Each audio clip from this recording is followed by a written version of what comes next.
What is going on, everybody? Welcome back to my channel. Today we're going to be doing something a little bit different. It's something that I had said I wanted to do, but now we're actually going to do it. So today we're going to be doing our first movie review. I'm going to call this series the Ultra Movie Review Series. And we're going to be doing Joker. The just came out on Friday, October 5th, and I went to see it opening day. I actually forgot it actually came out on Friday, and I went to the movie to see with my friend. And let me just start off with Joaquin Phoenix is absolutely amazing in this film. It's so hard to sum up his performance and everything because it was just so good. And it's weird because the movie is about 2 hours and 2 minutes of runtime, but he's on screen most of the time. I'd probably say like at least an hour and 45 minutes. At least, like, he's on screen most of the time, and that's kind of weird within this movie because there aren't a ton of other characters other than his mother. I forget, Penny. Her name is Penny Fleck, and the Joker's name in this is Arthur Fleck. She plays a big role not only in shaping Joker's character, or Arthur's character, but also kind of what drives him in a certain way. I'm sure the other name you saw in this was Robert De Niro. He plays kind of a big role. He plays more of a late night show host, kind of like Jimmy Fallon or Jimmy Kimmel. It looks very similar to those types of shows. So this story of the Joker it's unlike any Joker that I've ever seen, as far as like the Dark Knight Rises movie with Heath Ledger as the Joker in that one, or if you play the Batman Arkham Knight series, Arkham Asylum, like stuff like that. This one is totally different, and it takes a very nice spin on it because it's a Joker origin story basically. In the beginning of the movie, he's not crazy. He's not the Joker. He's not this big, like, mad psycho mastermind criminal underlord that you kind of know him as. And it doesn't even get like that towards the end of the movie. It does in a sense, but there's not much like violence or action. Like, there is, but when it happens, like, it matters. There's a purpose for all of it happening. So it's not just random acts of violence. It's more intense of a movie, I would say, in certain scenes.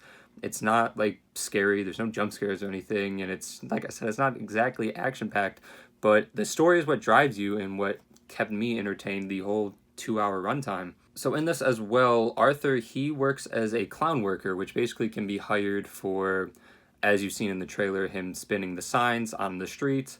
There's a scene where he gets hired to be like make children laugh in a children's hospital, and he's also working as a stand-up comedian on the side, where he has a journal slash notebook where he goes and takes notes by going to the local comedy club type of thing to study stand-up, because that's, I guess, what he wants to do.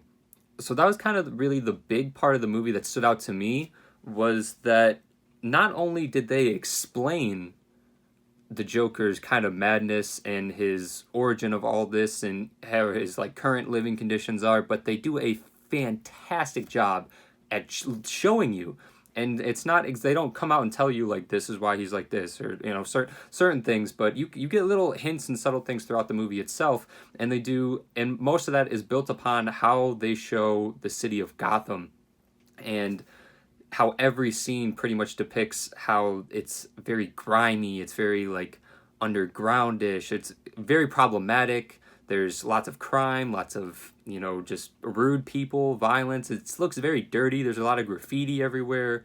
A lot of the streets aren't very clean. There's rats and stuff. So it does a fantastic job at showing you the darker side and, I guess, world building of Gotham City itself and the people that inhabit it.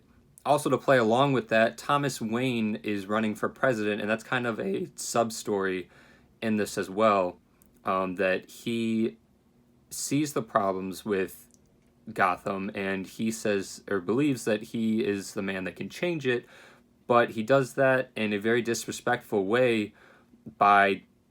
He gets interviewed by the media, and some of his quotes are used against him because he's very disrespectful, and you see that throughout the movie as well. And this as well, going along with Thomas Wayne, you see a little bit of Martha Wayne, but I don't think she even really has any speaking roles, except for like maybe a few. She's on it barely at all. And Bruce Wayne is in this as well, but he's just a little boy. He's just a little kid. So I thought that was pretty interesting as well, where obviously in the world of Gotham, he's going to become Batman one day, but as of right now, he's not, because he's just a little kid. He's probably like 12 years old or something in this, like super small. And he also doesn't have very speaking rules either, and not even really shown in the movie a lot except for one specific scene between him and Arthur. The finale and the last couple scenes and stuff of this movie were really that's where the intense part comes in, because you're seeing him kind of transform into the Joker right before your very eyes, really. So it's pretty crazy. The third act of the movie, just how downward of a spiral Arthur becomes, and how deranged and twisted his mind gets, just from his experiences and what he's observing around him. And I think that in itself is very interesting, and it shows, I mean, he doesn't exactly handle it the best way, but it leaves for a very spectacular ending, which also helps gain a following of Joker himself to be seen as like almost like praised by the people of Gotham, especially those like underground, poor, violent type of citizens, because they have someone to look up to in a way,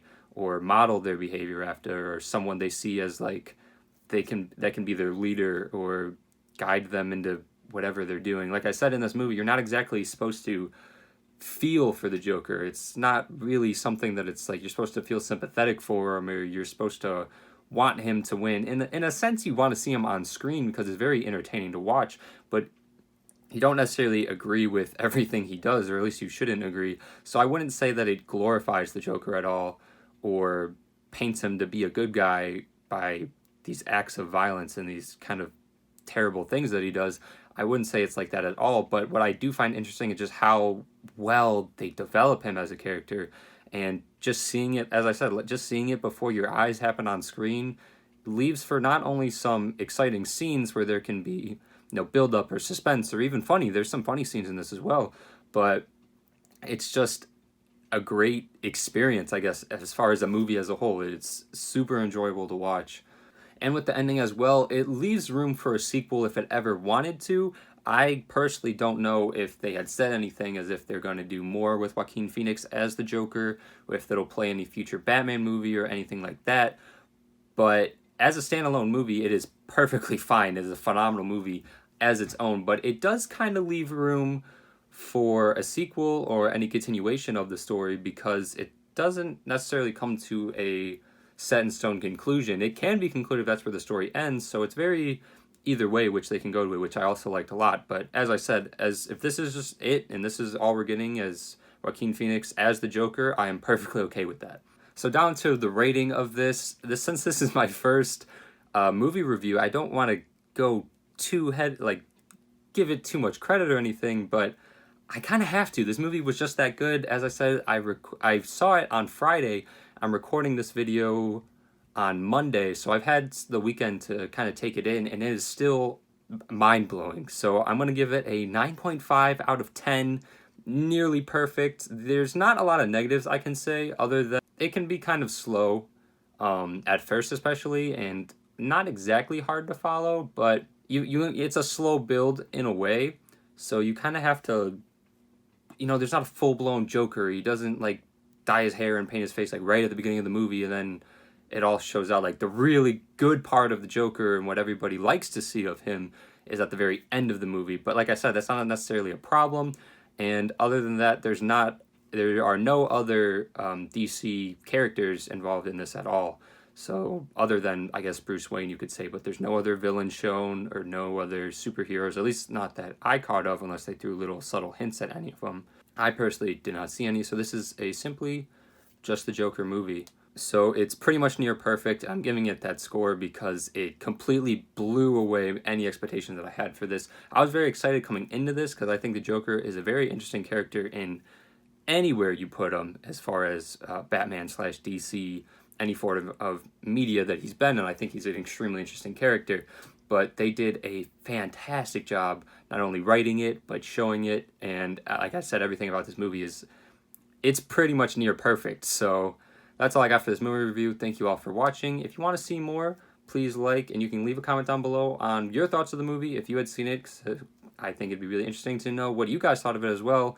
Am I overhyping it? Am I not giving it enough and I should give it a 10 out of 10? Let me know, and I'll see you all in the next video. Peace.